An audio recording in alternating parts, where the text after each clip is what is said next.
हाय नीरज, आपका पहला gold senior level पे कॉमनवेल्थ गेम्स में आया था। 8 साल हो गए जी। आप यंग इमर्जिंग लड़के थे, अब आप सुपरस्टार हो और you are again going for gold.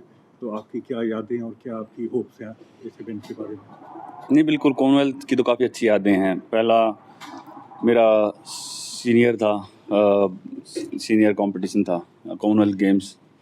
तो सीनियर की एक करियर की शुरुआत तो वहीं से होती है अच्छे से, जब मैंने गोल्ड जीता था। तो काफ़ी टाइम पहले की बात है, 2018 की, तो ऑलमोस्ट 8 साल हो गए हैं। तो फाइनली हम यहाँ पे हैं वापस। और वही है, जैसे कि मैं हमेशा कहता हूँ, जब भी अपनी कंट्री को रिप्रेजेंट करना होता है तो वो हमेशा ही मेरे लिए बड़े गेम्स होते हैं। तो नहीं, अच्छा लग रहा है कि फाइनली मैं वापस फील्ड पे हूँ और काफ़ी ठीक फील कर रहा हूँ। पिछले कुछ टाइम से काम कर रहे थे चीज़ों पे, तो काफ़ी अच्छा चल रहा है अभी। Nature of the competition has changed a lot पिछले 8 साल में।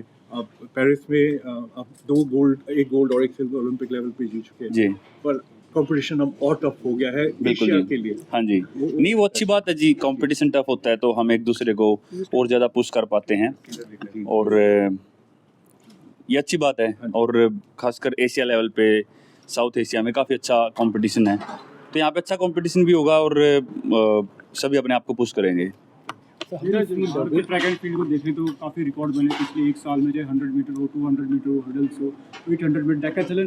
तो क्या वजह मानते हैं कि जो ट्रैक एंड फील्ड में इतना रेवोल्यूशनरी चेंजेस आए हैं? सबसे पहले तो क्या है कि तो अगर मैं सही बात बताऊं तो काफ़ी प्राइवेट सेक्टर से भी सपोर्ट मिल रहा है। फेडरेशन भी अभी काफ़ी अवेयर है, कंपटीशन एथलीट्स को बाहर मिल रहा है। और सबसे बड़ी जो चीज़ है, मुझे लगता है कि हमारे एथलीट्स काफ़ी फियरलेस हैं अभी। जो पहले कहीं ना कहीं घबराहट होती थी बाहर के एथलीट्स के साथ compete करने में, और कहीं ना कहीं डाउट था कि भाई शायद हम उतना अच्छा नहीं कर पाएंगे, और कहीं ना कहीं हमसे ज़्यादा स्ट्रॉन्ग है बाहर वाले।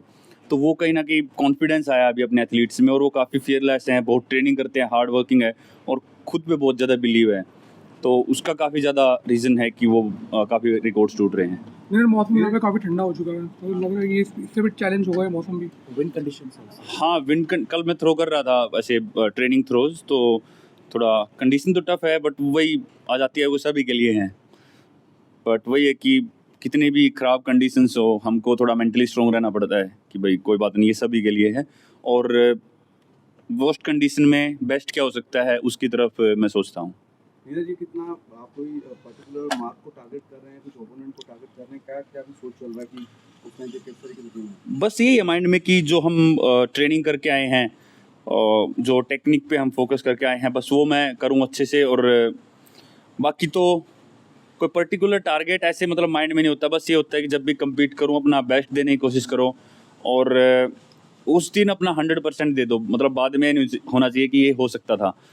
तो वही ट्राई रहेगी, वो कंडीशंस के हिसाब से, जो भी वहाँ पे उस टाइम पे कंडीशंस होंगी, क्या पता बारिश हो, क्या पता हवा हो, क्या पता अच्छा वेदर हो, बस उस टाइम पे जो अपना माइंड में पूरा अच्छे तरीके से कोशिश करूँगा कि बहुत अच्छे से हम परफॉर्म कर पाएँ। तो वही टारगेट है, और वो मैं अपना बेस्ट देता हूँ हमेशा। गोल्ड कोस्ट में गोल्ड था आपका, अब ये कितना आपके लिए इम्पोर्टेंस रखता है कॉमनवेल्थ गेम्स, क्योंकि बहुत टाइम बाद आप दोबारा से कॉमनवेल्थ गेम्स के लिए आ रहे हैं जी। तो कितना इम्पोर्टेंस रखता है ये कॉमनवेल्थ गेम्स आपके लिए, बिकॉज आप तो ओलंपिक चैंपियन हो चुके हैं, तो फिर भी क्या लगता है कि ये बहुत इंपॉर्टेंट है एक एथलीट के लिए और आपके लिए पर्टिकुलरली? बस मैं हमेशा वही बोलता हूँ कि जब भी, पता नहीं, जब मैं अपनी कंट्री को रिप्रेजेंट करता हूँ, वो अपने आप ही इम्पोर्टेंट हो जाता है मेरे लिए। तो अगर मैं इंडिया के लिए यहाँ से खेलने आया यहाँ पे, तो मैं अपना 100% दूंगा। वो उस दिन पता चलेगा कि कैसा रहता है, बट मैं हमेशा 100% देता हूँ जब भी अपनी कंट्री को रिप्रेजेंट करता हूँ, और वही टारगेट यहाँ पे है। और हमारे बाकी एथलीट्स अच्छी तैयारी में हैं, 2 जेवलिन थ्रोअर और हैं, रोहित काफ़ी अच्छी थ्रो करके आया है। तो हम कोशिश करेंगे कि साथ में एक अच्छा प्रदर्शन करें यहाँ पे। फिटनेस कैसी है?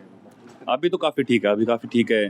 और दोहा में मैं पहला कंपटीशन खेल रहा था, टोक्यो वर्ल्ड चैम्पियनशिप के बाद, तो वहाँ पे अच्छी थ्रो थी, और उसके बाद हमने जो कमियां लग रही थी उन पे काम किया, और फिटनेस पे काम किया, तो पहले से काफ़ी बेटर लग रहा है अभी। नीरज, कॉमनवेल्थ गेम्स के बाद छोटा गैप फिर एशियन गेम्स, हाँ जी। आपको कैसा लगता है? क्योंकि आपने वर्ल्ड चैंपियनशिप के बाद एक अच्छा ब्रेक लिया और वापस आए हैं हाँ जी। फिट होके, आप इसमें कुछ बताएंगे?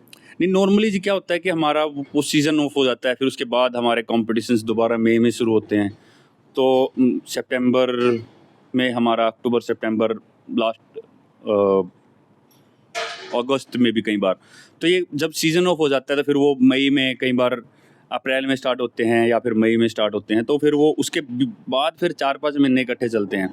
तो अभी एकदम ये कॉमनवेल्थ गेम्स के बाद काफ़ी ज़्यादा कंपटीशन आएंगे, डायमंड लीग्स हैं और अल्टीमेट चैम्पियनशिप भी है इस बार, और फिर एशियन गेम्स है। तो कोशिश रहेगी कि अपने आप को एक अच्छी तैयारी में रखें, कंसिस्टेंट रखें और वहाँ के लिए भी तैयार रहें। अभी कुछ नीरज, जैसे आपका 90 मीटर बहुत टाइम से अवेटिंग था, अब वो हो गया है, जी। तो आप फ्री फील करते हैं कि अब थोड़ा वो प्रेशर है कि अब कंसिस्टेंटली 90 क्रॉस करना है हर किसी कंपटीशन में जहाँ आप जा रहे हैं? नहीं, प्रेशर तो ये नहीं है, प्रेशर कुछ मतलब ऐसे स्पेशल कोई उस चीज़ का डिस्टेंस का मैं नहीं लेता, बट हाँ ये ज़रूर है कि अभी एज एन एथलीट मेरा हमेशा माइंड में रहता है कि मैं अपने डिस्टेंस को और ज़्यादा बढ़ाऊं, और हमेशा मेरे दिमाग में होता है जब आप बड़े गेम्स में हैं तो आपके लिए सबसे बड़ा चैलेंज है वर्ल्ड के बेस्ट एथलीट्स के बीच में मेडल जीतना, गोल्ड जीतना।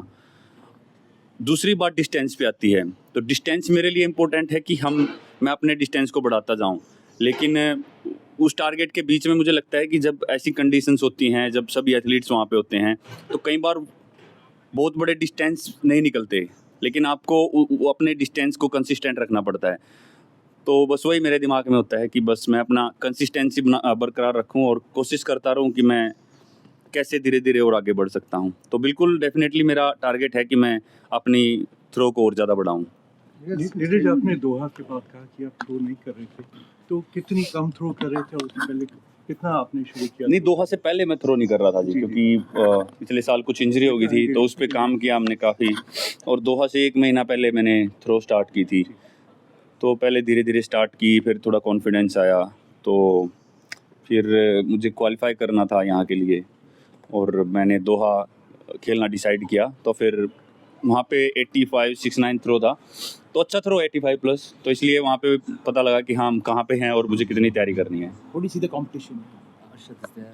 A lot of youngsters are there from India. How do you see the field in javelin? नहीं, फील्ड काफ़ी अच्छा है, और आप देखोगे निकाल के, मुझे लगता है जेवलिन का बहुत ही टफ कंपटीशन है, क्योंकि बहुत सारे वर्ल्ड चैम्पियनशिप गोल्ड हैं, बहुत सारे मतलब काफ़ी ओलंपिक गोल्ड मेडलिस्ट भी हैं, और कॉमनवेल्थ गेम्स और सभी एशियन गेम्स के मेडलिस्ट, तो काफ़ी टफ कंपटीशन होने वाला है, और लगभग सभी डायमंड लीग्स में भी परफॉर्म करते हैं, तो एक अच्छा कंपटीशन देखने को मिलेगा सभी को। नीरज, जो गवर्नमेंट ऑफ इंडिया है, स्पोर्ट्स मिनिस्ट्री, उसकी जो स्कीम्स है, पॉलिसी, वो किस तरह से मददगार हैं एथलीट्स के लिए? नहीं, बहुत मददगार है। पिछले कुछ टाइम से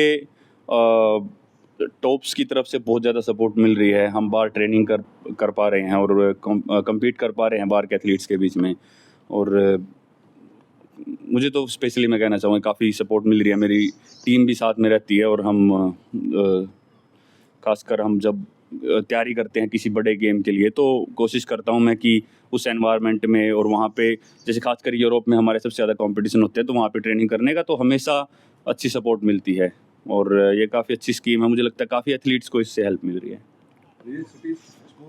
टाइम मिला अभी कहीं जाने का, आने का? टाइम तो है जी, बट मैं कोशिश कर रहा हूँ कि अभी अपना फोकस पूरा ट्रेनिंग पे और कंपटीशन पे रखें, उसके बाद घूमने का टाइम तो रहता है हमेशा। Thank you so much. Thank you.